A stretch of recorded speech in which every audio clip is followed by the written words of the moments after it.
Bismillahirrahmanirrahim. Alhamdulillahi rabbil alamin alladzi ahyana 'ala al-iman wal islam. Allahumma shalli wa sallim ala sayidina Muhammad wa ala alihi washabbihi wa man tabi'ahu ila yaumiddin.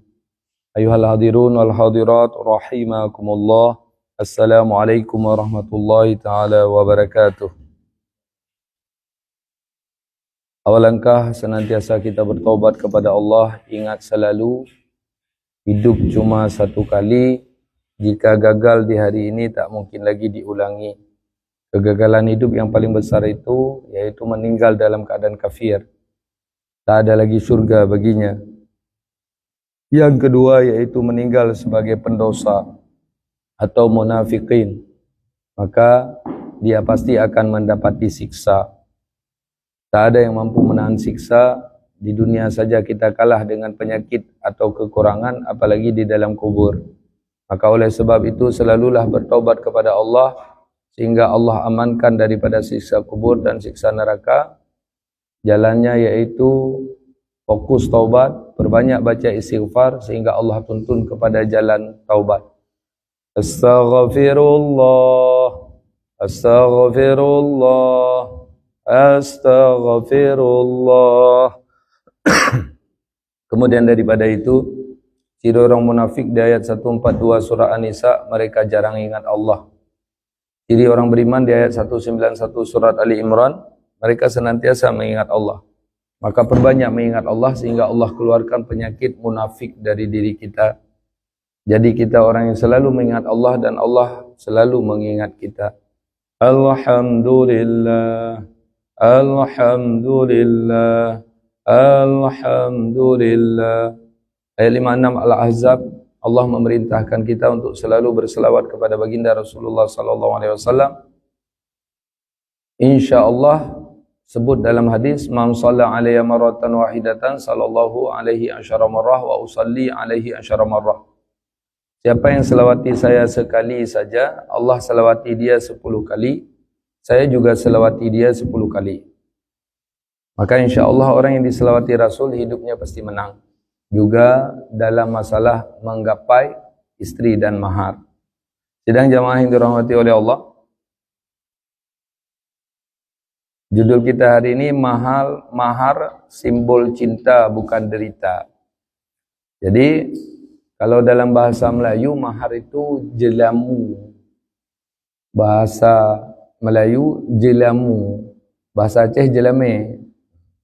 Saya pernah bodoh dalam masalah ini. Saya pikir jelamu itu cuma mesin air. Rupanya benar. Jelamu bahasa Melayu adalah mahar. Dalam kehidupan normal manusia, 124.000 orang Nabi diangkat menjadi Rasul 313 orang. Kemudian daripada itu ulul azmi 5 orang. Tak ada seorang pun yang tidak menikah. Karena nikah itu adalah fitrah, kemauan manusia. Karena Allah hiasi manusia, zuinna linasi hubu syawati minan nisa'i wal banin. Allah hiasi manusia kecintaan syahwat daripada nisa, wanita. Maka kalau orang tidak menikah, dia sudah meninggalkan sunnah, walau bukan dia pendosa. Dikarenakan syurganya wanita berada dengan patuh Allah dan patuh suami, ada para wanita datang ke Nabi untuk demo. Karena mereka tidak dapat prioritas seperti para lelaki, bisa perang, bisa gabung-gabung, bisa dakwah-dakwah. Lalu mereka bertanya, kenapa demikian? Rasul menjawab, itu perintah Allah. Jadi sudah kodrat demikian. Allah yang maha tahu dan Allah yang maha bijak, tentu yang Allah buat itu yang terbaik. Sehingga wanita-wanita tersebut ambil mosi tidak menikah semua di masa Nabi. Kemudian kita melihat ada sahabat yang Nabi anjurkan menikah walau beliau tidak menikah. Ada ulama yang bahkan tak sempat menikah, seperti Imam Nawawi. Maka pahaman daripada an-nikahu sunnati, nikah itu sunnahku, faman ghariba an sunnati falaysa minni. Orang yang jauh dari sunnahku tidak termasuk golonganku. Pemahamannya bukanlah orang yang tidak menikah itu jadi dosa, bukan umat Nabi. Itu salah paham. Paham yang benarnya, orang yang ingin melampiaskan syahwat, fitrah yang ada di dalamnya kepada wanita atau kebalikan kepada pria, tidak diawali oleh nikah, maka itu bukan umat Nabi. Jadi sindiran para KUA ini yang muda-muda yang belum nikah, jangan jadi umat Nabi, enggak jadi umat Nabi, itu salah itu. Sangat-sangat salah. Karena dasar hukum nikah ini sunnah. Bahagian daripada syariat atau dalam kurung sunnah Nabi.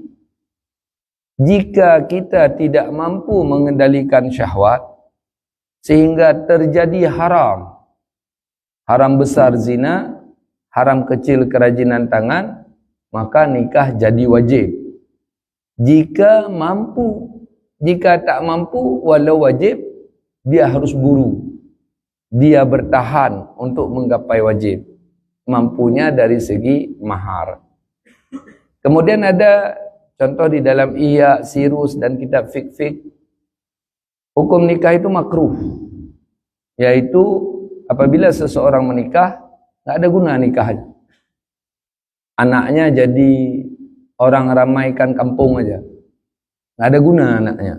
Itu hukum nikah makruh. Ada hukum nikah haram. Jika dipastikan setelah ia menikah, anaknya menjadi orang yang menghancurkan agama, maka hukum nikah jadi haram.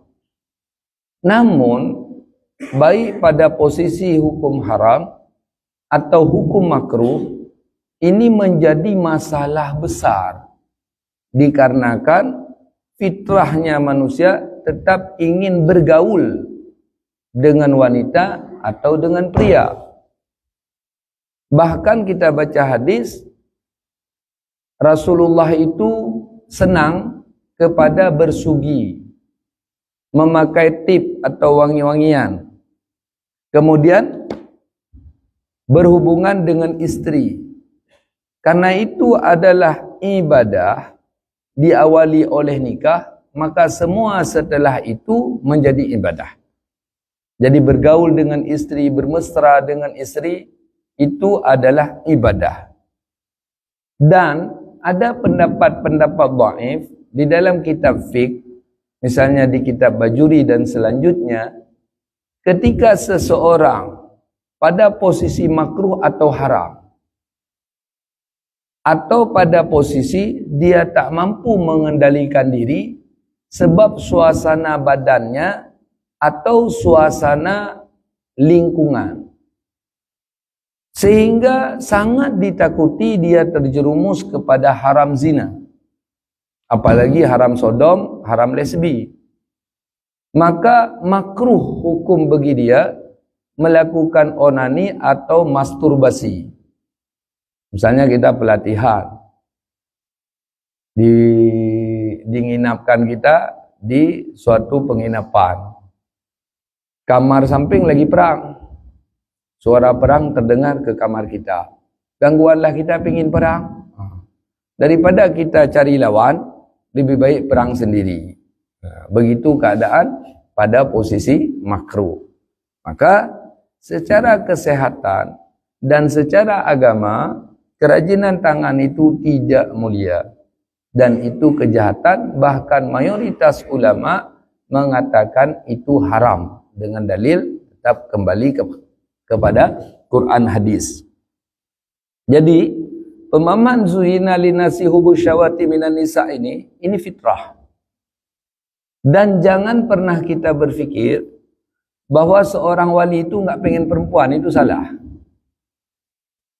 Nabi Muhammad rajanya para wali, nomor 1 di alam semesta, suka bergaul dengan istri. Dan di An-Najm, An-Najmu ayat berapa? ayat 32 ya. Diceritakan di sana tentang para sahabat Rasulullah yang sudah tidak lagi mengerjakan dosa besar, tapi oknum di antara mereka masih punya sifat lamam. Lamam dalam ayat 32 An-Najm artinya mereka suka melihat wanita cantik walau itu sadar mereka sebagai suatu dosa. Melakukan dosa kecil dengan rasa takut terhadap dosa kecil dan azab dosa kecil, itu dosa kecil. Melakukan dosa kecil sepele, dipamer, tidak takut dosa, tidak takut pada azab dosa kecil, dilakukan oleh orang yang paham agama dan diulang-ulang lakukannya. 6 sebab itu menyebabkan tiap dosa kecil jadi dosa besar. Jadi, kenapa di dalam ayat 32 An-Najm dijelaskan bahwa lamam itu dosa kecil, dalam kurung melihat wanita, mencium wanita, mencolek wanita. Kok dikatakan dosa kecil? Karena mereka dalam mengerjakannya takut. Kenapa hal itu bisa terjadi? Dikarenakan tidak tersalurkan.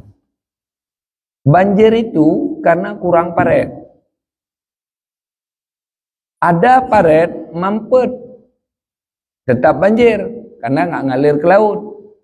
Atau terakhir, laut lebih tinggi daripada paretnya. Tak akan terjadi banjir kalau cukup paret dan ngalir. Maka kenapa kita bisa terjadi lamam dan di atas lamam seterusnya sampai zina? Dikarenakan kebutuhan. Maka kesimpulannya benar, lelaki itu butuh perempuan. Dan benar, perempuan itu butuh laki. Sehingga di dalam hadis dijelaskan 3 hal yang boleh tergesa-gesa. Bayar hutang, tajhid mayat, dianjurkan untuk tergesa-gesa, artinya jangan diperlambat. Yang terakhir yaitu mengawinkan anak perempuan. Jadi kenapa pada anak perempuan ada hal demikian? Karena mereka punya kebutuhan. Secara normal, secara fitrah, wanita itu pemalu. Dia sudah butuh cowok, dia nggak mungkin ngomong. Maka orang tuanya harus pengertian untuk memberi cowok untuk dia. Tapi kebalikan kita pria, kita mencari. Sudah dicari, dapat. Udah dapat, nggak bisa dilanjutkan karena emas 6 juta tadi. Kan itu masalah kita hari ini. Nah, jadi oleh sebab itu, bagaimana solusi terhadap semua hal itu? Jadi, apa yang kita judulkan tadi, di mana mahar adalah simbol cinta, ini bukan jabaran umum. Yang bercinta sebelum nikah itu, malah itu umumnya salah. Karena diawali oleh kenalan, sehingga terjadi pacaran, sehingga terjadi cinta-cintaan. Jadi kalau si wanita cinta, maka relakan mahar murah demi cut abang, atau kebalikan. Namun sebagian masyarakat ada juga cinta tanpa pacaran. Misalnya kita tinggal di masjid ini, dari kecil kita kenal dia, tetangga kita. Cinta tersimpan di dalam dada, ingin menggapai dia, ketahan lagi sama mahar. Nah, maka solusinya selangkirkan dulu. Kadang ayah dia orang yang punya pemahaman, sehingga pengertian. Dan ada tipikal masyarakat itu enggak kenal menikah. Dan masih kita dapati di hari ini. Yang saya dapati kasus ada yang kenal waktu hari nikah. Ada yang bahkan enggak mau lihat.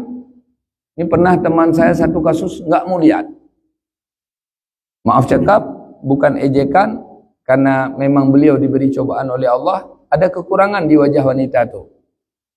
Maka dibilang oleh si wanita, supaya si cowok lihat dia dulu. Kata si Tengku tu, teman saya tu, enggak usah lihat lagi. Saya sudah terima apa adanya. Habis nikah malam pertama ada komplain. hampir terjadi cerai. Akhirnya dia sadar salah itu di saya. Berarti di Allah kami jodoh. Maka jadi, maka jangan saya lawan Allah.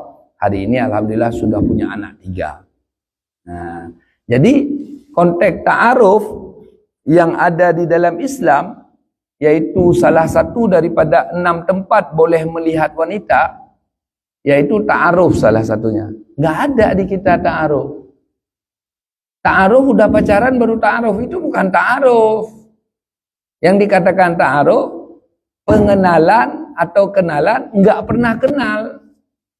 Kita lihat dia hitam selalu lewat di jalan. Pas kita udah kecantol sama dia, maka difasilitasi oleh orang tua, walinya, duduk dia, duduk kita. Halal dia buka cadar dan 2 telapak tangannya kita pandang, kita lihat halal.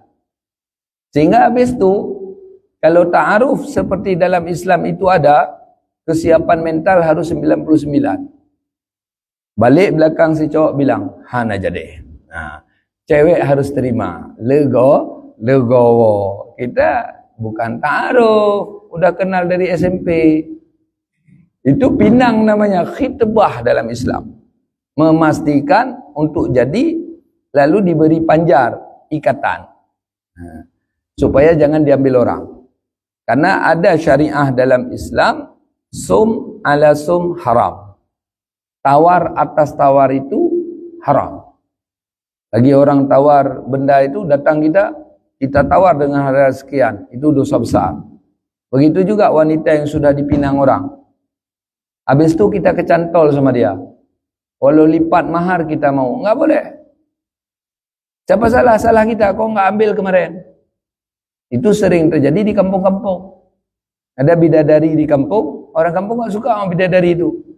Pas datang orang luar ambil bidadari itu, dah ribut orang kampung. Pandai 3 menjak kena. Baru kita merasa cemburu. Karena memang sifat pria itu ada di dalamnya ghirah, yaitu kecemburuan. Kecemburuan itu datang ketika nikmat itu diambil orang. Ini masalah. Jadi karena ada kemauan syahwat, sambung ayat wal banil wal qanatiril muqantarah, tidak kita bahas lagi. Maka fitrah normal orang minta kawin. Dan kesalahan yang terjadi di kita itu, kita membayangkan nikah itu adalah cinta. Banyak kasus yang pernah saya leraikan, 8 tahun pacaran. 1 bulan nikah udah bentrok. Padahal cintanya udah full, tapi hancur. Jadi tidak, cinta itu menjamin kelanggengan keluarga. Kita bisa lihat dilema, baik di Nanggro Aceh Darussalam atau semua Nanggro di dunia. Sudah punya cucu. Kalau yang cowok selingkuh, mau nikah, nikahnya halal. Ini yang cewek selingkuh, kedapatan tidur dengan cowok lain. Mana cintanya? Berarti yang jaga hubungan antara suami dan istri adalah Allah, bukan cinta. Karena yang membangun rasa di dalam dada adalah Allah. Sehingga ada lagu, cinta itu anugerah, maka berbahagialah. Jadi ada rasa cinta. Dan tidak semua rasa cinta itu adalah anugerah yang boleh diperturutkan.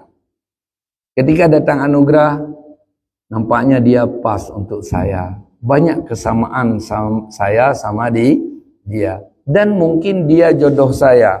Kenapa? Wajah dia sama wajah saya ada kemiripan. Kan biasa suami sama istri itu mirip. Ada kemiripan. Nggak boleh kita langsung maju. Karena kita tahu dia istri orang. Nah, ini masalah besar ini. Kalau bukan istri orang, itu kesempatan. Tapi beda sama wanita. Nampaknya dia jodoh saya. Periksa-periksa, dia sudah punya 3 isteri, berarti saya masih ada jatah 1 lagi. Boleh. Tidak berlaku pada cowok, berlaku pada cewek. Kebalikan. Walau para cewek tidak bisa terima masalah poligami, itu hak cewek. Tapi tidak bisa menerima hukum poligami, hukumnya murtad, keluar dari agama Islam. Karena normal dunia, Allah buat wanita itu lebih banyak daripada pria.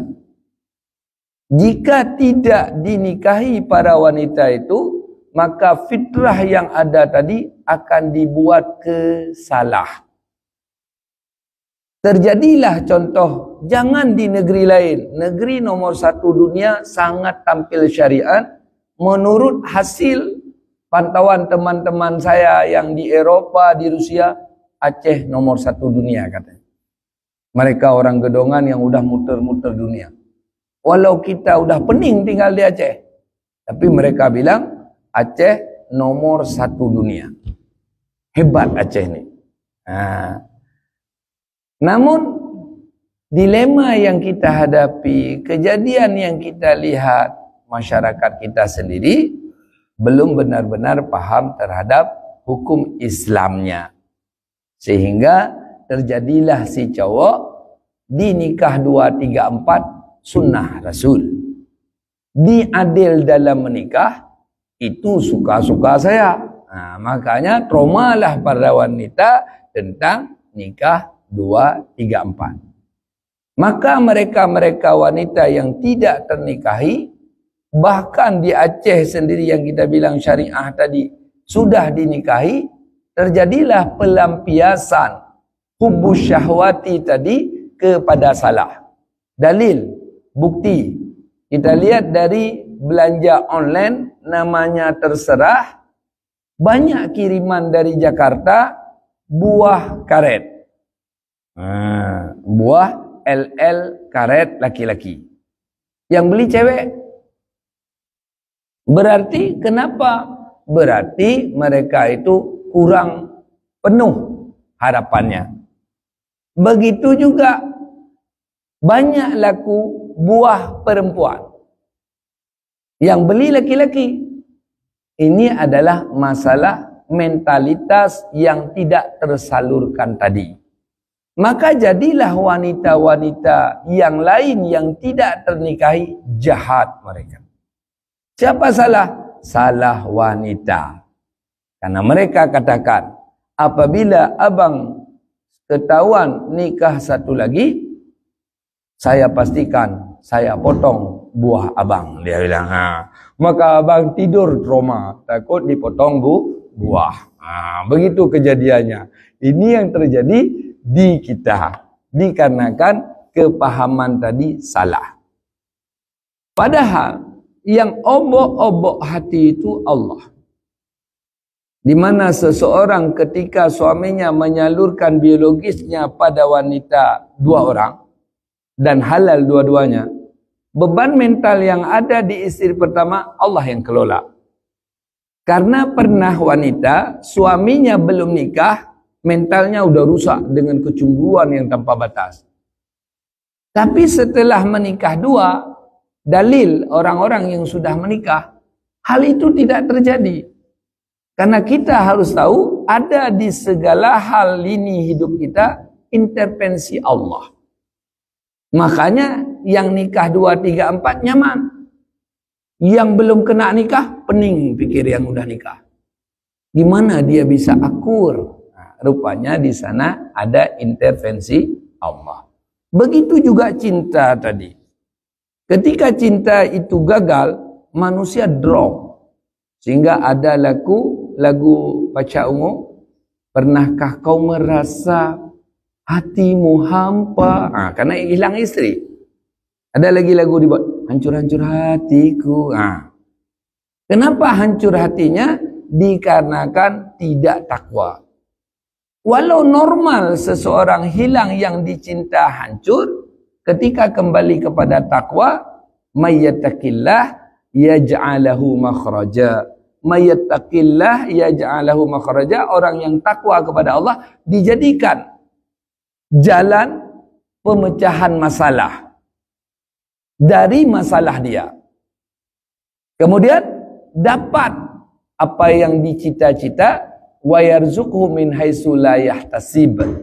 Dia akan diberi rezeki dari jalan yang enggak disangka. 6 juta terasa 2 juta. Aman. Ini kita gara-gara 6 juta, 6 juta terasa 10 juta. Makanya gede kepala kita mikir. Apa keluar bahasa? Lagu baru. Kapalau, kapalau, kapalau. Kibandun, kibandun, kibandun. Itu yang keluar. Maka jalan penyelesaian tadi, supaya tidak menderita karena cinta belum sampai, jalannya tetap takwa. Dengan takwa, semua masalah selesai. Tengku, masalah yang dihadapi si abang tadi. Kehilangan yang dicinta. Semua sudah pernah rasa, saya pikir. Khusus yang dewasa. Seolah-olah ketika kita tidak gapai dia, hampa dunia ini. Kebetulan dia anak gedongan, enggak level sama kita. Cita kita ditolak mentang-mentang. Padahal sudah lama dia beri kesempatan. Namun karena ayahnya tak setuju, kita ditolak. Itu enggak sembuh sebelum ketemu buah jambu. Ketika bertemu buah jambu, hilang rasa itu. Karena ada pantun Indonesia tu, ada buah jambu, lupa buah delima. Ada yang baru, lupa yang lama. Tapi kalau enggak, ya yang lama itu di pikiran selalu. Kebayang-bayang dia, kemana-mana dia. Maka Allah akan kecantolkan sama yang lain. Dan ini sudah pernah terjadi di seseorang dalam hidup saya. Mamaknya berperkara. Datang ke saya hampir 3 bulanan nangis-nangis. Seminggu sekali, seminggu 2 kali nangis selalu. Anaknya jatuh cinta kepada yang lain agama. Udah. Dan sudah rencana nikah 3 bulan ke depan. Entah dia masuk Islam, entah enggak. Dia enggak lapor sama mamaknya. Pokoknya dia nikah. Hancurlah hati mamak. Saya bilang, Bu, ini kisah nyata, masih hidup anak dan mama. Karena ibu masih hidup, masalah mudah selesai. Kenapa? Karena doa mama itu sangat kuat. Udah. Lalu berjalanlah cerita. Akhirnya seminggu sebelum acara nikah dengan anak yang beda agama tu, kebetulan orang Li'e tu, orang kampung saya. Dia pergi ke Lebu Grogol. Kebetulan di samping beliau di L300 tu ada seorang bidan desa. Orang kita Aceh Raya sini, Lam Tamo. Kecantollah pada pandangan pertama. Teralat cinta 3 bulan ke depan tu jadian sama ini. Muslimah. Jadi jangan bilang, saya mak kalau enggak ada dia lebih baik mati saja. Bodoh tu. Karena yang buat rasa di hati Allah. Wanita juga gitu. Jangan membuat kita kacau, patah semangat. Jangan. Enggak percaya saya buktikan. Wanita tipikal mereka ganteng cantik beda dari mereka. Beda sama kita. Sekarang lagi trennya semua cewek pelihara kucing. Udah. Kita cantik kucing tu, bulunya panjang, badannya gede, mirip Eropa kucingnya. Ada wanita yang suka kucing botak, enggak berbulu, jelek lagi. Berarti beliau lain selera. Makanya kita kadang-kadang takut enggak dapat yang paten misalnya calon istri kita. Enggak apa-apa, yang model suka kucing itu mau dia sama kita. Karena seleranya agak berbeda. Dan itu terbukti. Kita lihat kapalau. Lagi nyan miong ipihara. Lelam beruh dah hijau. Kan begitu. Tapi bagi dia itu yang indah. Kemudian na'udzubillahi min dzalik, dari menghina mengejek. Tidak. Semua manusia itu terindah. Kenapa terindah? Karena dia limited edition Allah. Dia cuma ada satu di dunia. Dan kalau dipandang, semua sisi yang kita pikir jelek saja bisa cantik. kalau kita menikmatinya. Nah, seperti lukisan abstrak. Yang lihat bingung, tapi jadi juara satu. Kira-kira sekitar setahun lebih yang lalu. Ya, setahun lebih. Osman setahun lebih yang lalu. Datang tamu saya dari Turki. Kebetulan satu tarikat dengan saya, dipakailah saya sebagai gaib di sini. Karena dia kecantol sama anak Aceh. Udah, Osman ini ya namanya orang Turki ya kayak bintang film semua. Diajaklah saya untuk ketemu si cewek.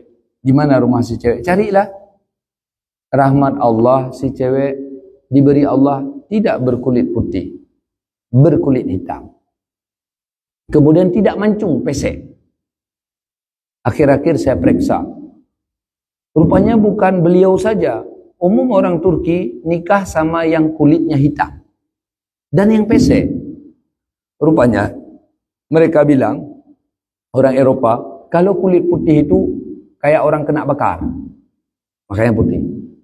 Mancung itu kayak Pinocchio, maka mereka cari yang pesek. Makanya nggak usah kita patah semangat. Gara-gara mahar kita tak ada atau dia hilang, nggak usah patah semangat.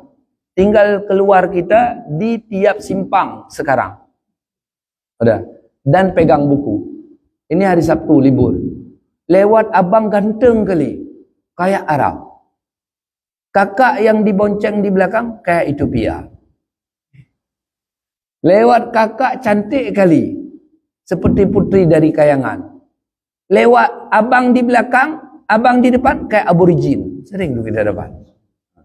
Dalam artian, tak mesti pasangan dunia itu cantik dan ganteng. Karena hakiki pasangan di Allah. Sebagai pengalaman, kita bisa melihat mama ayah kita, paman, om, tante kita. Kadang-kadang orang berpikir macam-macam. Dan saya melihat kenyataan. Seorang dosen kita di Banda Aceh ini sudah doktor beliau. Diberi cobaan oleh Allah, beliau DM dan sudah diamputasi sepaha. Kebetulan ada hal yang harus saya selesaikan dengan beliau.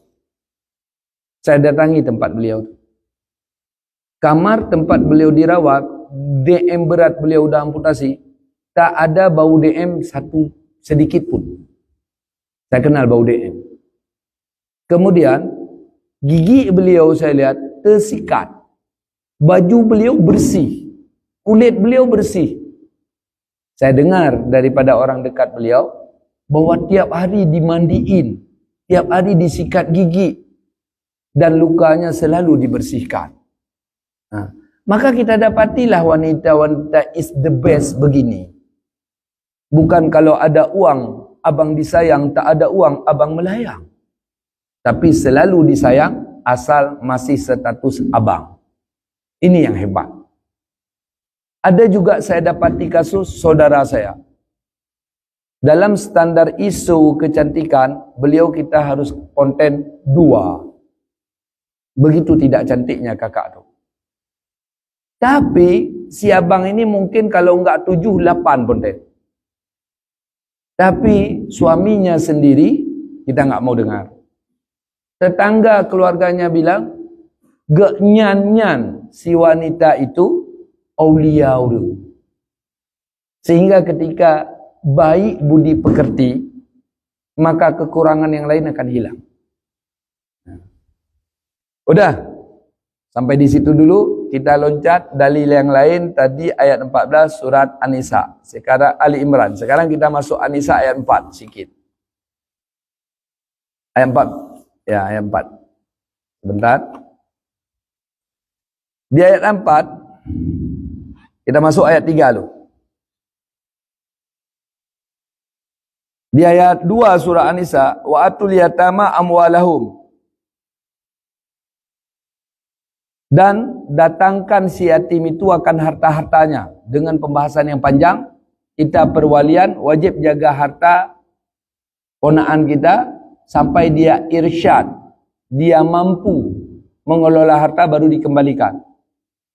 Kemudian disarankan di ayat ayat 3. Misalnya mungkin si wanita daripada adik atau abang kita itu, atau perwalian kita itu, kita nikahi, mulianya dinikahi. Kenapa? Supaya si yatim jangan terlantar. Makanya kita kalau misalnya abang meninggal atau adik meninggal, wali kita, tu isteri kita dah hatinya udah mulai goncang tu. Alasan ya entat bersabar. Padahal si kagalak ke janda karena jadi supaya jangan ditukas atau dituduh, nikah aja. Tengku kok nikah tengku meledak bom? Ya tentu meledak bom di awal. Ketika bom sudah meledak, bom itu tak bisa meledak lagi. Tapi kalau enggak meledak, kita selalu mikir, pajan meledak, kan begitu kejadian. Maka adalah ayat selanjutnya, kita potong-potong ini. Ayat 3-nya, wa in khiftum alla tuqsitu fil yatam, jika kamu takut enggak bisa beradil pada yatam. Takut sempat lapar anak tu. Kita jangan fikir sedekah udah heboh. Enggak, sedekah bisa haram jika nafkah tidak terpenuhi. Mau cinta, mau benci. Saya punya abang. Abang saya, ni leher saya bengkok, dia patahin dulu. Misal, ini tangan saya cacat, dia bacok dulu. Sekarang dia punya anak dan dia sudah meninggal. Siapa yang wajib tanggung nafkah anak dia? Saya. Jika saya tak mampu, beralih kepada yang mampu dari keluarga saya. Itu namanya nafkah. Hukumnya wajib. Mau kita cinta sama abang kita, mau benci, hukum Allah wajib. Jika nafkah tak terpenuhi, kita melakukan sedekah, sedekah hukumnya haram. Ada orang pergi qabliyah zuhur, dia enggak mau salat zuhur. Itu haram. Itu haram. Karena yang wajib dia tinggalkan, yang sunat dia kejar. Salah itu. Sudah.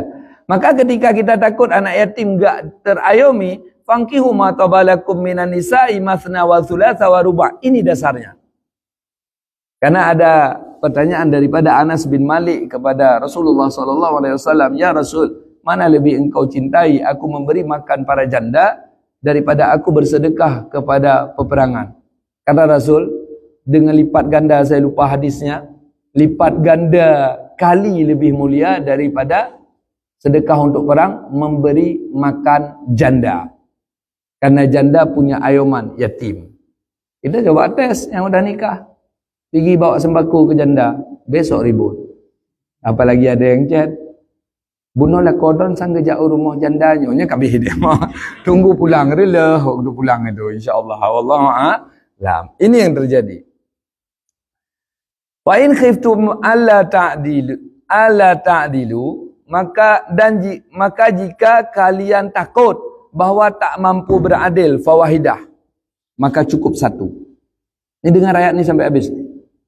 Kita mikir, ini kalau saya nikah sama dia nomor 2 atau nomor 3 atau nomor 4, saya enggak mampu beradil.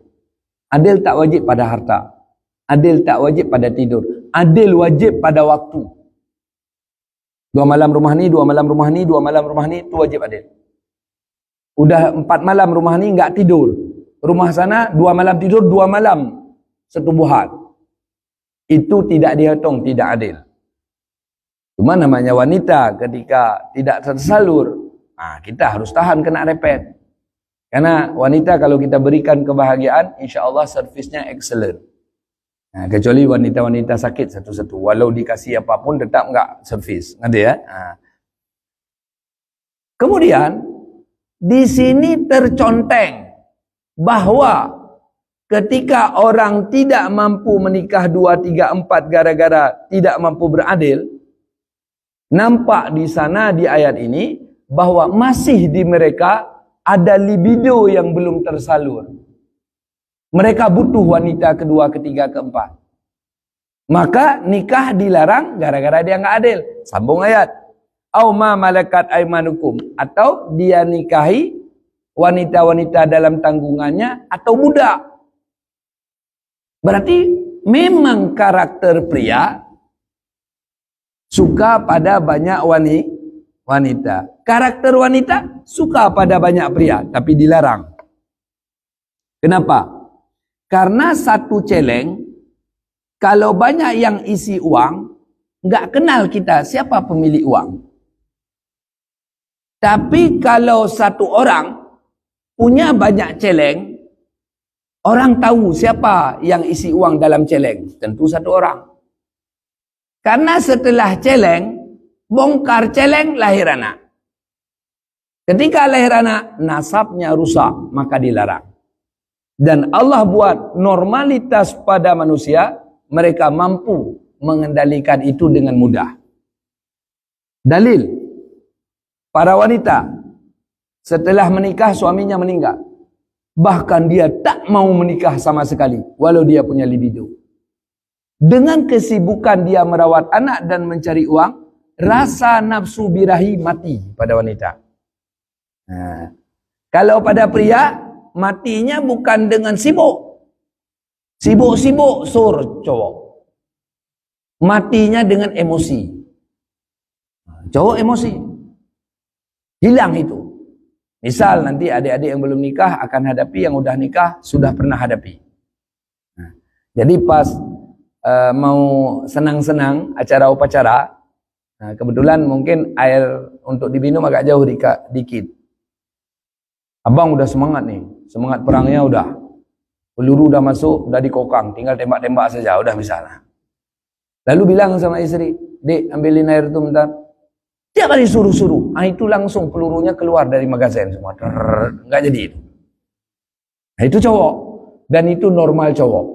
Maka setiap perkara yang saya selesaikan, selalu masalahnya sepele.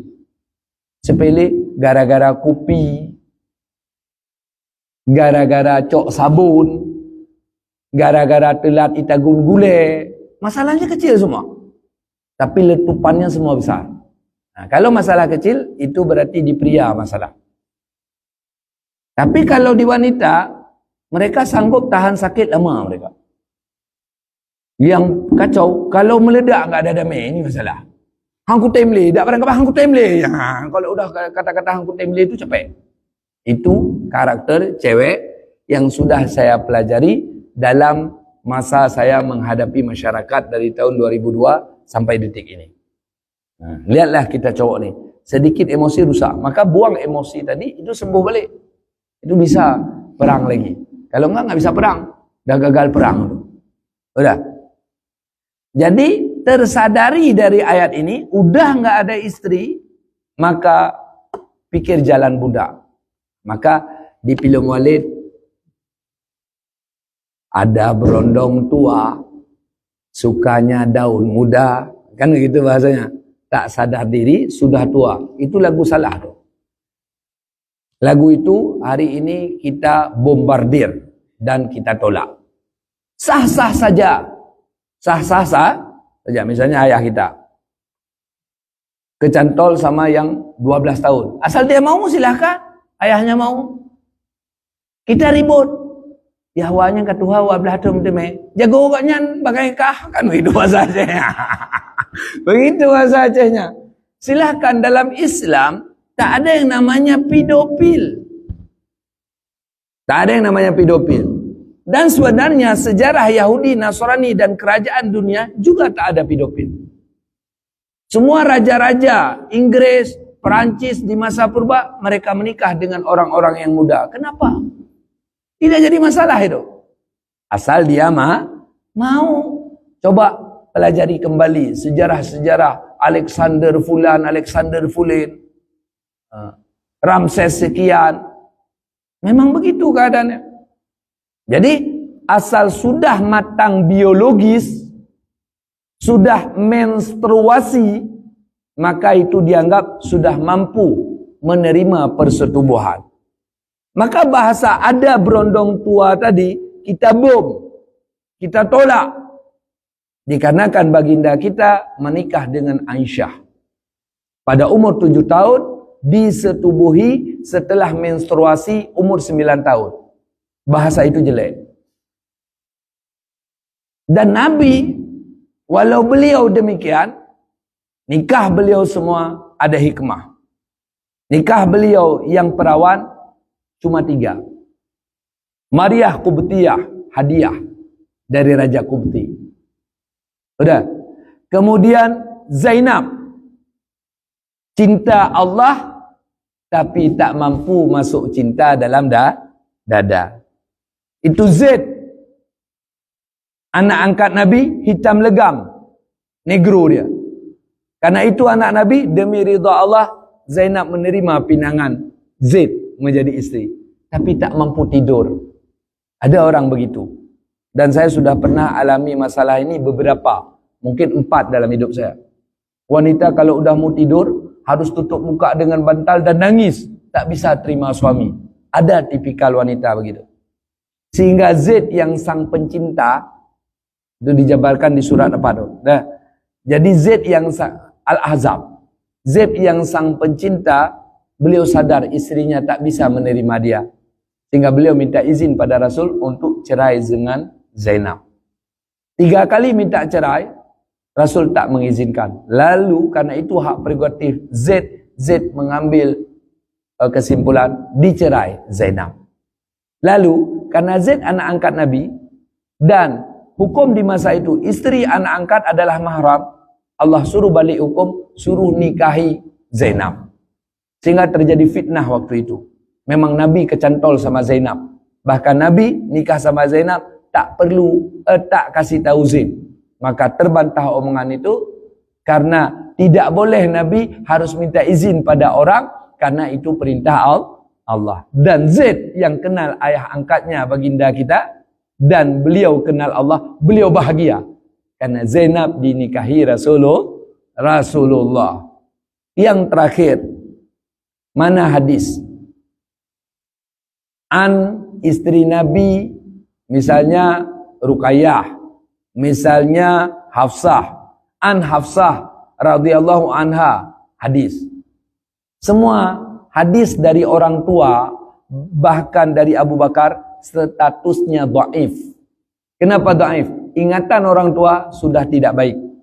Maka oleh sebab itu, Nabi menikah dengan orang kecil, umurnya kecil, supaya jadi kaset baru. Maka ada hadis an Aisyata radhiyallahu an daripada Siti Aisyah. Jadi hikmah Nabi nikah sama Aisyah untuk kaset penghafal hadis. Karena pikiran anak-anak itu lebih kuat dari pikiran orang yang tua-tua.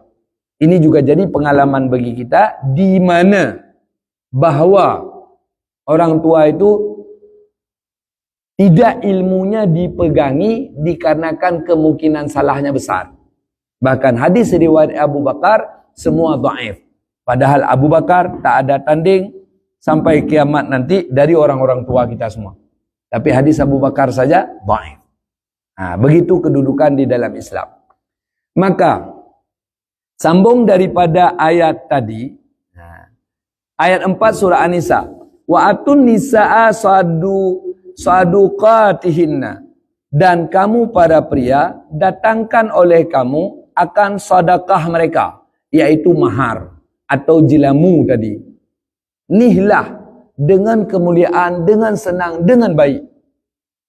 Karena setiap wanita, baik dia perawan atau dia janda, dia jaga kemaluannya, jangan terjadi zina, itu adalah pekerjaan yang capek. Karena nalar-nalar dosa selalu terjadi. Na'udzubillahi min dzalik, pernah saya alami kasus satu dan masih berjalan. Semoga hal ini tidak terulang di Nanggro Aceh Darussalam. Seorang bunda menganggap anaknya sakit, tapi tidak diobati anaknya di medis. Diobatilah anaknya di dukun dengan figur tengku. Untuk kesembuhan anaknya harus disetubuhi. Padahal anak itu perawan. Anak Kota Madia Banda Aceh. Tidak saja dia, adik-adik dia juga digerogoti oleh dukun tersebut sampai 1 bulan per orang. Awal dia terpaksa, kemudian menikmati. Sangat sakit cerita ini. Jika ada yang mampu ayomi dia, ketemu saya, baik cewek untuk jadi teman, baik cowok untuk jadi suami, udah, saya ketemukan sama dia. Sehingga dia nganggap saya ini mungkin bisa dia ajak ngomong. Di Kupinang Grow dia minta ketemu. Tengku, saya perlu ketemu Tengku. Di khalayak, kalau kami ngomong dua. Ada apa saya? Tengku, saya enggak tahan lagi Tengku. Karena saya disetubuhi terus-terusan sebulan secara brutal. Maka saya selalu sekarang ingin bersetubuh. Ini yang terjadi pada wanita itu. Tapi saya belum nikah Tengku. Disitulah terbongkar cerita itu. Maka kalau ketemu dia sama saya, pertanyaan dia cuma satu pada saya. Udah ada Tengku? Belum, termasuk kemarin. Jadi dia pengen punya suami. Menyo bahasa Aceh kagatai je. Betul gatai. Tapi gatai dia itu normal. Sangat sayang. Adik dia juga begitu. Yang pening saya, mamanya mantan DPR. Ini sungguh ironi dan tragis. Jadi dia sekarang butuh cowok. Yang mau saya sampaikan apa? Walau kamu macam-macam, jangan pernah kamu salurkan dengan haram. Seperti nanti ada orang kerja, diajak bersetubuh, jangan pernah. Jadi kalau yang perawan mungkin untuk jaga faradnya sesuai An-Nur ayat 30 itu mungkin agak mudah karena belum pernah. Tapi yang udah begini capek kali dia jaga. Maka jangan pikir yang udah nikah kok begitu. Maka hak menjaga mereka dinamakan mahar. Bayar hak dia jaga kemaluannya, bahasa kasar. Jangan kita bahasakan begini, yung buduwa teken. Itu keji kali. Seolah-olah dia wanita jual-jual itu. Tidak, hak dia menjaga itu. Maka dibelilah penghargaan. Nabi Muhammad seorang pedagang, tajir di masa itu. Beliau menikah dengan Khadijah dengan mahar 20 ekor unta. Kita katakanlah daerah Lukna karena bekas perkebunan cengkeh, mahar diminta 25 mayam. Berarti 6.120 tambah 30 sama dengan 150 juta. Mahalkah mahar sekian? Tidak mahal. Kalau banding 20 ekor unta Nabi untuk Khadijah sama dengan 35 juta kali 20 sama dengan 700 juta. Kita kalah sama Nabi. Dah kalah dulu pertama. Dan ada hadis, entah fatwa ulama saya lupa, bahwa mulianya mahar itu jangan mahal. Pernah saya pergi Pinang jamaah kita ke Turki.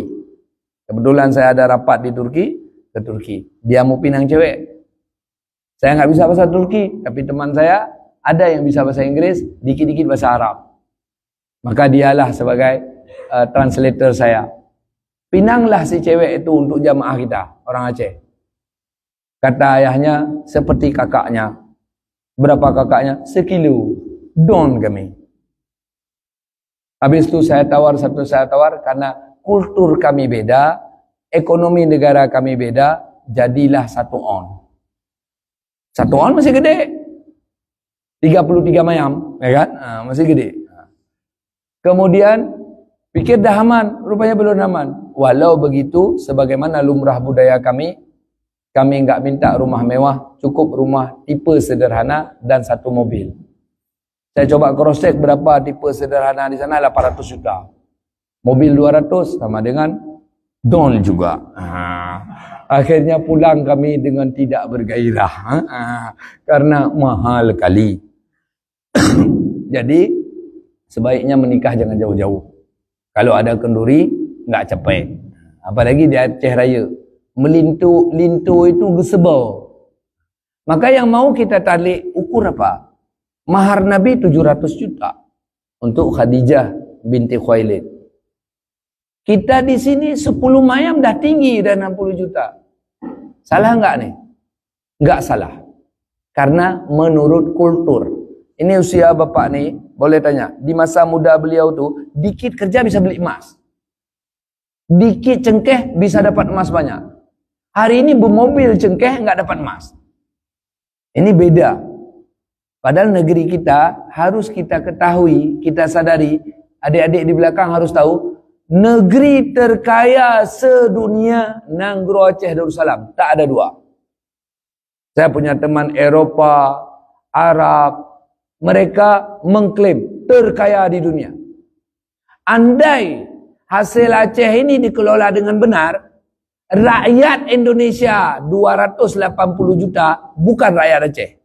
Bisa gaji gratis per bulan 1,5 miliar. Maka kitalah Oman, kitalah Qatar, kitalah Dubai. Namun kenapa tidak? Karena kebetulan mungkin pemerintah kita lagi mikir untuk mengelola. Dan kenapa belum mampu? Mungkin pemerintah kita sebagian yang tua-tua kesehatannya dah kurang. Nah, karena pengaruh DM dan sebagainya nggak mampu bekerja mungkin. Ini menurut saya. Maka kita juga harus legowo dengan begini. Dengan ekonomi kita hancur-hancuran walau Pak Prabowo sudah memperjuangkannya. Kenapa harus legowo? Dikarenakan kalau kita banyak duit mungkin kita sombong. Orang Aceh cepat tadi sombong. Kalau dulu dia bilang pemoto yang haik kublau, padum yum kublau. Kalau dia banyak duit takut kepala kita dia minta beli. Ini masalah besar. Allah. Jadi kita harus senang. Uang dari Aceh banyak mengalir keluar sama dengan kita sudah bersedekah.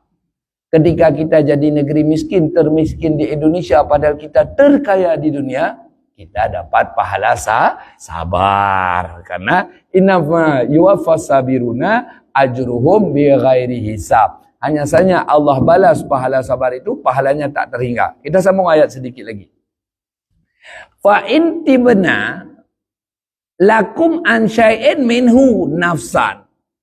Maka jika merelakan atau memberikan si wanita itu atau si ayah si wanita untuk kamu daripada syai'in, daripada sesuatu, daripada mas kawin. Dari diri dia ada kerelaan. Karena mahar itu hak si perempuan. Udah. Fakulu hani'an mari'a. Maka makanlah mahar itu. Dengan senang dan suka. Jadi rupanya boleh gini. Mahar. Ini semoga ada para ayah, para ibu dengar. Mahar 100 mayam. Jangan murah di Aceh. Harus 100 mayam semua. Tapi kemudian daripada itu, si wanita merelakan 95 mayam tidak dibayar. Jadilah tinggal 5 mayam. Ini sebut di ayat 4 surat An-Nisa. Dan semoga para ayah Aceh mengamalkannya. Terhadap anak-anaknya. Nggak usah 100 mayam, 1000 juga boleh. Saya nikahkan anak saya untukmu dengan mahar 1000 mayam.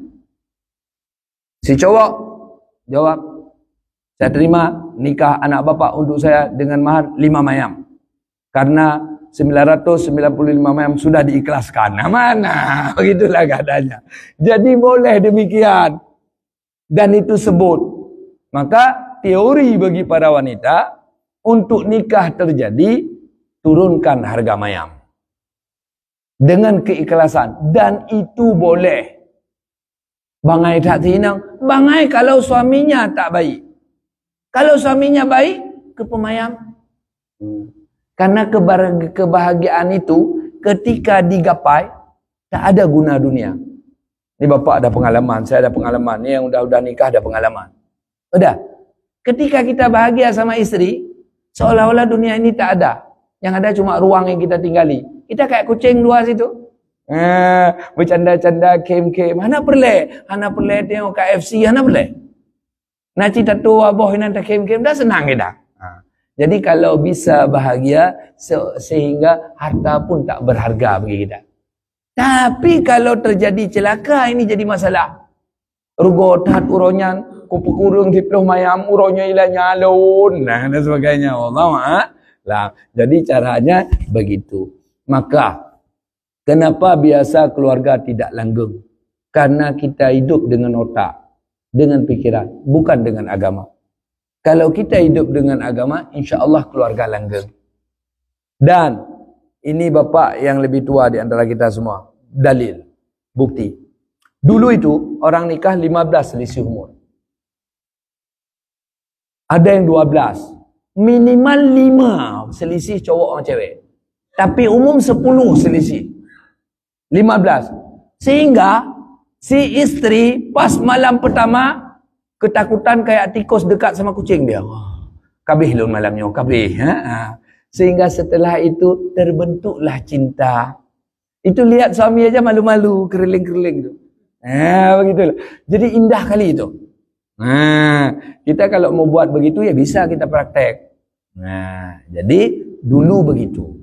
Sekarang begini. Maka masalah mahar ini hari ini apa itu? Judulnya apa tadi? Mahar adalah simbol cinta, bukan simbol dari buang derita.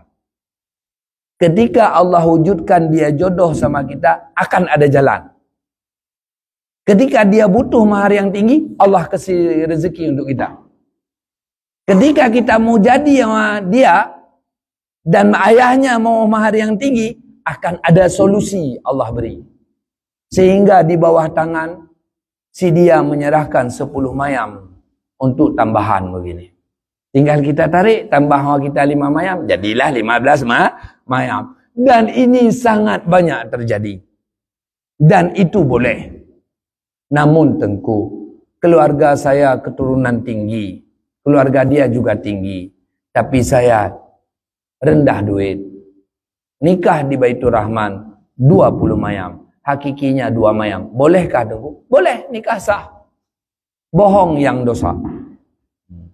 Tapi bohong ini demi kemaslahatan Tengku. Masa saya 2 mayam emas dicibir orang? Mungkin bohong itu lagi dimaafkan. Asal si dia setuju. Jadi kita buang. Mahar bukan simbol derita. Jangan menderita dengan mahar. Karena khusus adik-adik, kalau boleh saya minta yang belum nikah tunjuk tangan. Yang belum nikah. Ada? Kenalkah calon istri adik-adik? Belum ya? Saya kenal. Itulah khasyaf saya. Yang jadi istri adik-adik yang belum nikah adalah yang jadeh sama adik-adik besok. Jadi nggak usah takut. Jodoh itu tak akan lari kemana. Kalau dia jodoh kita, walau diirja dia istri kita. Kalau dia bukan jodoh kita, samping rumah gagal. Insya Allah, jodoh itu masih Allah yang jaga. Tapi mahar itu cuma sebab. Sehingga supaya, ini kita pening. Dah, beli bodrek. Masuk kantong. Rencana mau minum, tapi air mineralnya belum ada. Itu kita sembuh biasa pening. Tersugesti kita karena obat lengkih. Babang ada obat. Ajib. Begitu juga kita. Kalau kita pikir parno untuk mahar, jadilah masalah mahar itu. Tapi ketika kita enggak mikir itu akan datang. Dan mungkin yang sudah nikah boleh tanyakan semua. Bahkan kami berpikir bagaimana kami akan menikah. Uang tak ada, semua tak siap, tapi udah selesai. Bapak-bapak yang lebih tua, mereka berpikir ketika kita lahir, bagaimana mereka beri makan kita? Kapan mereka akan bangun rumah untuk kita? Tapi alhamdulillah mereka sudah sekolahkan kita, mereka sudah bangun rumah dengan kerja mocok-mocok mereka. Maka menurut ilmu saya, membangun keluarga itu tidak menggunakan nalar, tapi menggunakan iman. Kalau tak percaya, tinggal balik ke kampung, lihat kakek kita. Kepilih boh muling but. Boh muling pi bagop kepilih. Han mungkin ke pegang rumah ke belah Honda ke mak dia jemun. Tapi mak katanya kuliah selesai, rumah gehna. Maka di ketika keluarga dibangun, di sana ada barakah. Maka kita berharap barakah sebelum keluarga terbangun. Yang menyakitkan mahar-mahal, semoga dimudahkan rezeki. Jika rezekinya tidak mudah, semoga diturunkan mahar. Itu penyelesaiannya. Wallahu a'lam bisawab. Semoga jadi ilmu untuk kita bersama. Silakan yang mau bertanya, apa saja boleh, tidak mesti masalah mahar, baik dari kaum akhwat atau ikhwannya. Silakan. Langsung aja boleh, pakai kertas boleh.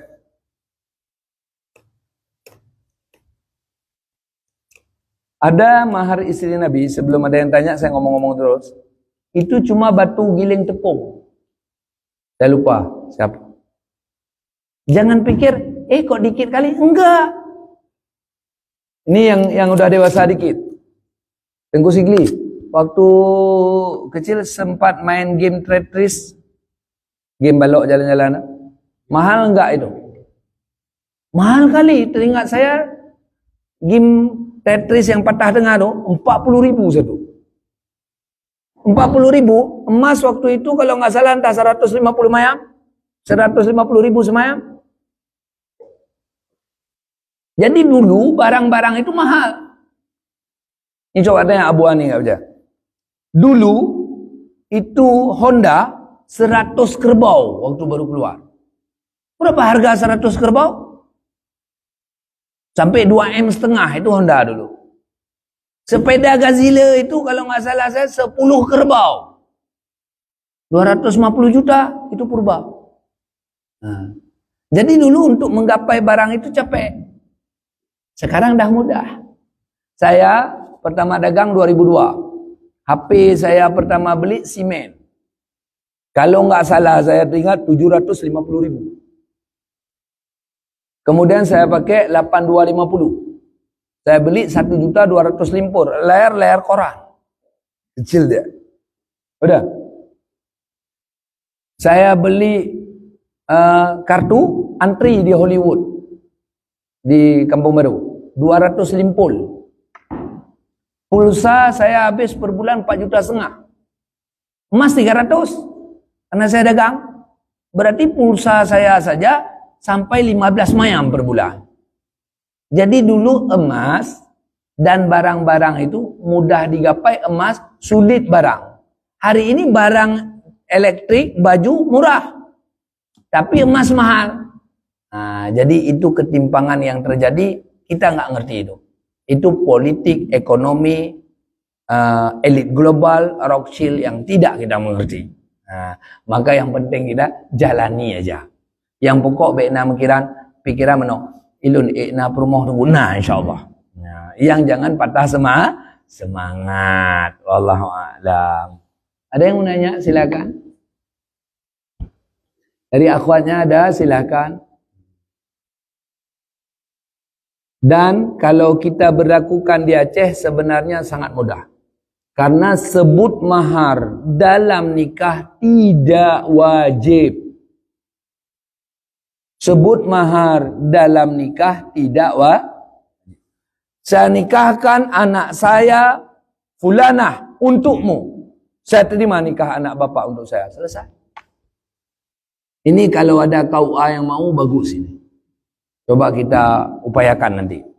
Supaya jangan ada lagi cerminan memalukan. Karena emas dah mahal misalnya solusi. Baru wajib bayar mahar kalau sudah upacara. Ini tadi malam, si cowok tidur di rumah si istri. Pas keluar pagi, kita tanya, udah upacara? Belum Tengku. Kenapa? Rupanya bendera merah. Nah itu belum wajib bayar. Habis bendera merah dah suci kembali, kita tanya, udah upacara? Udah. Wajib bayar mahar.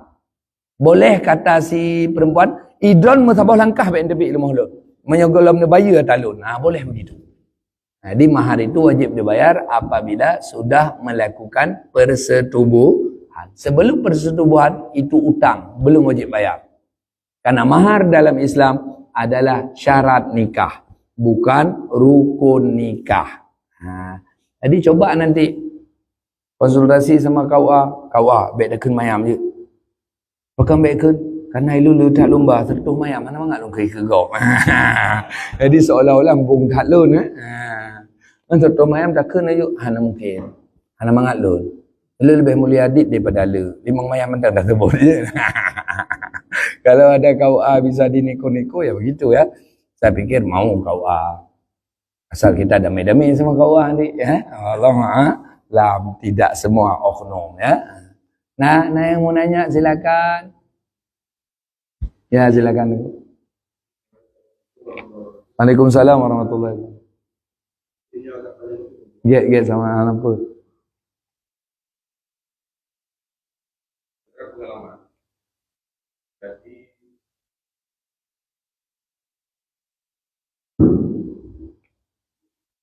Jadi ada dua insan yang pertama itu insya Allah dengan keadaan baik itu, yang pacaran. Ketika komitmen dibangun terus tiba-tiba tengah jalan susah karena kondisi, walaupun udah lama bisa tapi sama-sama gamon, juga move on. Nah, padahal ya si Iwan ini baik kan. Nah itu apakah satu tentang dan si akhwatnya pun juga saya rasa ini gagal move on juga ya. Nah, apakah itu tanda-tanda dari Allah atau memang ya kayak udah dari itu? Udah nikah belum? Belum. Belum.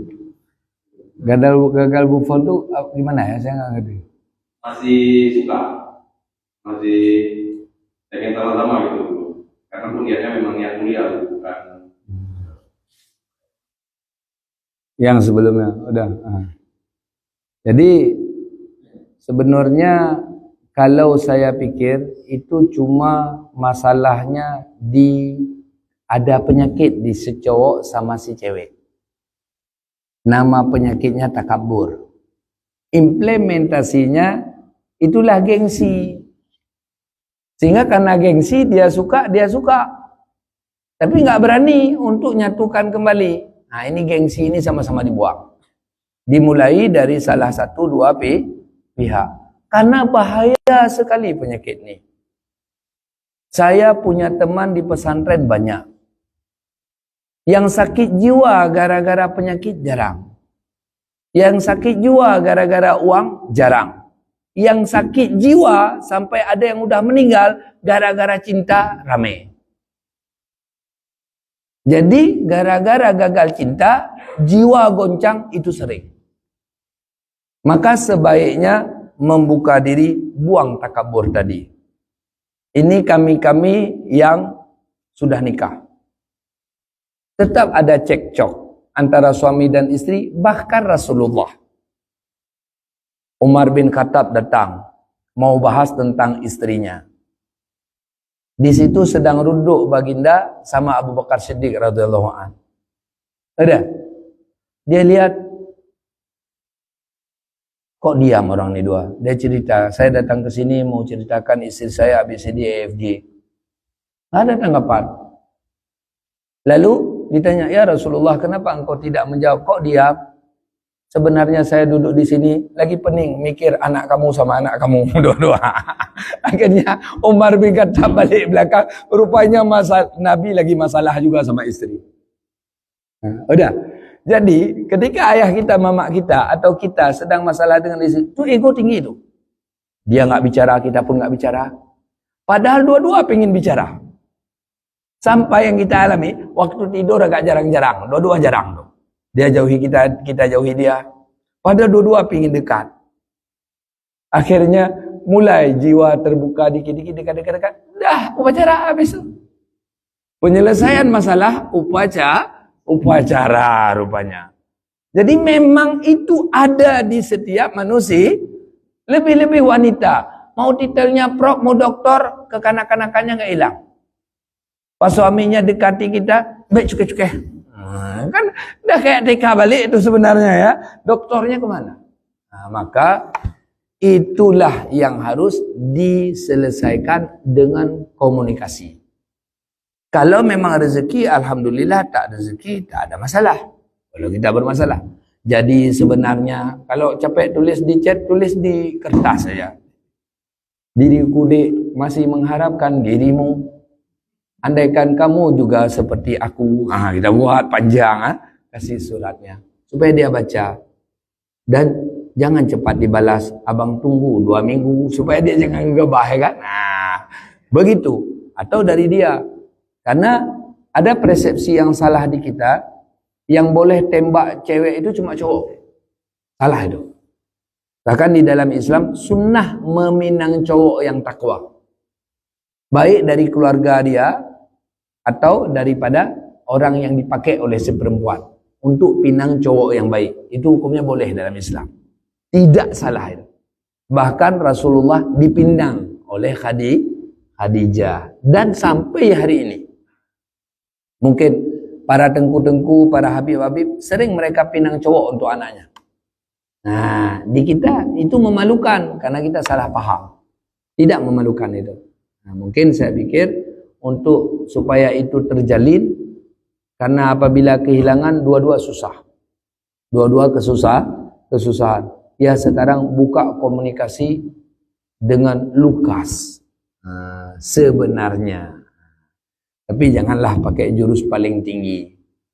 Kalau kamu menolak aku akan gantung diri. Ini masalah ni. Betul tingkatnya kira-kira. Menyuk dah selesaikan masalah. Urung lagi nya. Gimana? Ya, silakan. Nah, terkait perasaan tadi itu bisa nggak kita asumsikan itu dari Allah? Bisa juga penyakit di diri kita. Tak ada bukti bahwa ini kita asumsikan kebaikan dari Allah, maka Allah pisahkan dia dengan saya. Atau ini dari saya. Karena tak ada bukti sebelum waktu berjalan. Ketika mereka berdua tak jodoh, maka itu dari Allah. Ketika mereka jodoh ke depan, jadeh, maka dia bilang, itu cobaan. Sehingga mau dijawab, itu dari Allah atau bukan, cuma seperti bahasa tadi, cuma asumsi. Namun pikiran yang terbaik demikian. Pikiran yang terbaik demikian. Berpikir yang positive thinking aja. Gak usah mikir jelek-jelek. Tapi kebanyakan memang seperti yang kita sampaikan. Ketika terjadi kegagalan, memang ada kebaikan di Allah. Namun satu yang paling ketara kasus di saya, kan gak ada yang tahu kasus ini, film sinetron itu di kepala saya. Mereka udah nikah hari ini udah 12 tahun. 12 tahun. Ya, kalau nggak salah saya 12 tahun udah hari ini. Mama si cowok menggagalkan pernikahan si cowok. Karena ABCD EFG. Banyak alasan. Si cowok itu sampai detik ini belum bisa terima istrinya. Dia udah beranak. Anaknya udah gede-gede. Dia belum bisa mencintai istri dia sekarang. Kepala dia masih sama si cewek itu. Si cowok itu sudah nikah dan punya anak sekarang. Kepala dia masih sama si cowok ini. Masih cintanya ke sana. Sehingga bahasa kasarnya, kalau mau hubungan badan, enggak senang. Baru senang, dia bayangkan itu si cowok ini bayangkan si cewek ini. Dan hari raya kemarin, datang masalah ke saya.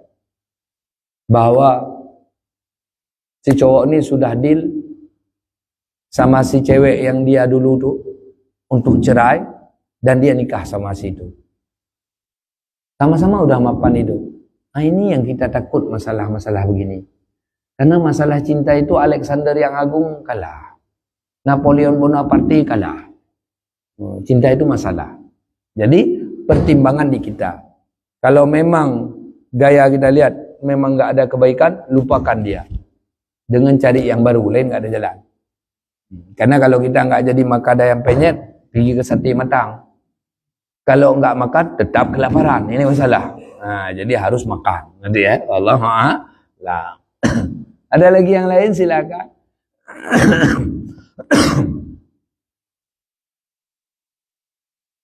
Dari akhwatnya tak ada. Boleh nanya apa saja. Misalnya, Tengku, kami rela tak dikasih mahar. Bukan kami tak ada harga untuk membantu para pria. Alhamdulillah, kita jawab semua. Godhatnya. Jadi, dan jelek itu. Mahar Quran, jelek. Tidak mulia.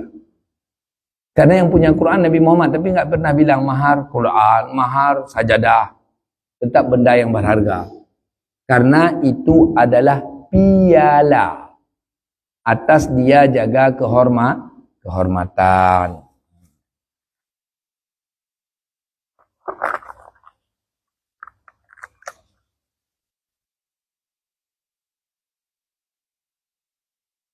Ustadz, bagaimana caranya memberi pengertian kepada orang tua tentang adat mayam yang berlaku selama ini mengingat kondisi mahal harga emas sekarang ini? Jadi inilah orang tua kita kadang-kadang. Mau dibilang apa? Orang tua juga kita. Orang tua juga kita. Kita hari ini anak, ke depan jadi orang tua. Kalau masa anak kurang pengertian, udah jadi orang tua juga kurang pengertian. Jadi cara memberi paham ini, sedangkan anak sudah butuh nikah, jalannya sulit dari kita. Kalau orang tua kita punya tipikal keras kepala, maka carilah pihak ketiga yang disegani oleh orang tua kita, segi wibawa, dia yang ngomong. Dan kita jangan takut untuk ngomong bahwa saya sudah butuh suami. Kisah nyata saya cerita. Ini kisah nyata. Kejadian di Banda Aceh acara itu. Seorang jamaah kita, juga orang yang dikenal oleh kita-kita, walau tak kenal, cintanya ditolak. Sedangkan si wanita sudah sangat cinta pada si cowok. Tok-tok ditolak gara-gara pidi, bukan emas. Dia bilang, dak rangka bantroh menyolon pidihan. Bumate je. Menyo nak mekawin dengan pidi lingka mayat lu nilai. Dah lu dengar, ini kisah nyata. Pada hari itu datanglah saya dan istri saya.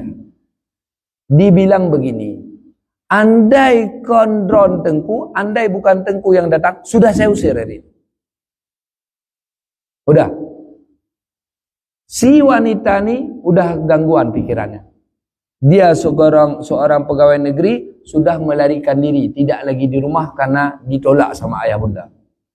Maka di ketika itu, penyelesaian yang saya buat, jika cinta ditolak, saya bilang, dukun bertindak, jangan. Jika cinta ditolak, jalan pintas dianggap patas, itu saya bilang. Maka di ketika itu, saya suruh mereka lari. Larilah ke Melabuh sana, nikah di KUA. Hari ini udah punya anak.